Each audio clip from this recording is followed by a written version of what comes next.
बागेश्वर धाम के प्रमुख पंडित धीरेन्द्र कृष्ण शास्त्री इन दिनों एकांतवास पर हैं। इधर उनसे शादी की इच्छा जताने वाली एमबीबीएस स्टूडेंट श्रीरंजनी तिवारी इस बात से अब मुकर गई है। हालांकि 20 साल की ये युवती उनको अपना प्राणनाथ भी बता रही थी और उनके लिए गीत भी गा रही है।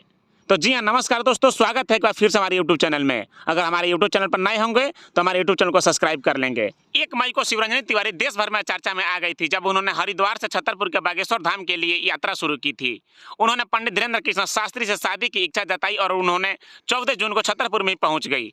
यहाँ उनकी तबीयत खराब हो गई और इस बीच धीरेन्द्र शास्त्री एकांतवास पर चले गए। ऐसे में श्रीरंजनी तिवारी बालाजी को जल अर्पित कर वापस आ गई। उन्होंने यह भी कह दिया कि पंडित धीरेन्द्र शास्त्री से शादी का कोई इरादा नहीं है। हालांकि उनके मन में कोई और इरादा दिख रहा था। वे पंडित धीरेन्द्र कृष्ण शास्त्री को भी अपनी प्राणनाथ कह रही थी। इस बात को लेकर जब उनसे सवाल किया गया तो उन्होंने कहा कि यानी धीरेन्द्र कृष्ण शास्त्री सब जानते हैं। श्रीरंजनी तिवारी अभी भी बागेश्वर धाम के पंडित धीरेन्द्र कृष्ण शास्त्री से प्रभावित हैं और यही कारण है कि उन्हें प्राणनाथ कह रही है। श्रीरंजनी तिवारी ने पंडित धीरेन्द्र कृष्ण शास्त्री के लिए गीत भी गाया। उन्होंने भजन की पंक्तियां गा करके सुनाई जो हम आपको अभी बताने वाले हैं। श्रीरंजनी तिवारी ने अपने सुरीली आवाज में बाबा बागेश्वर को ये पंक्तियां गा करके सुनाई। मन में बसाकर तेरी मूर्ति उतारू मैं प्राणनाथ तेरी आरती, कभी तो मिलेंगे वो बांके बिहारी, सदा उनसे प्रीति उनसे लगा कर रखना, लगन तुमसे लगा बैठे जो होगा सो देखा जाएगा। श्रीरंजनी तिवारी एमबीबीएस स्टूडेंट है जिनके प्रारंभिक शिक्षा हरिद्वार में हुई है।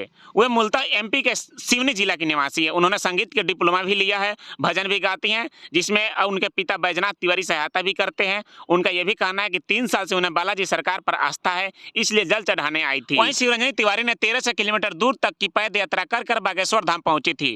बाबा बागेश्वर से मुलाकात नहीं होने पर श्रीरंजनी तिवारी ने वापस लौट गई। श्रीरंजनी तिवारी ने शादी का प्रपोजल लेकर बाबा बागेश्वर धाम धीरेन्द्र कृष्ण शास्त्री के पास पहुंची थी, बट ऐसा नहीं हुआ। कुछ लोगों का कहना है कि श्रीरंजनी तिवारी शादी का प्रपोजल लेकर नहीं बल्कि बाबा बागेश्वर से अपने पिता और भाई का बदला लेने पहुंची थी। श्रीरंजनी तिवारी से जुड़ी हर पल की खबर जानने के लिए हमारे यूट्यूब चैनल को सब्सक्राइब करें और आपकी क्या राय है हमारे कमेंट सेक्शन में जरूर बताएं।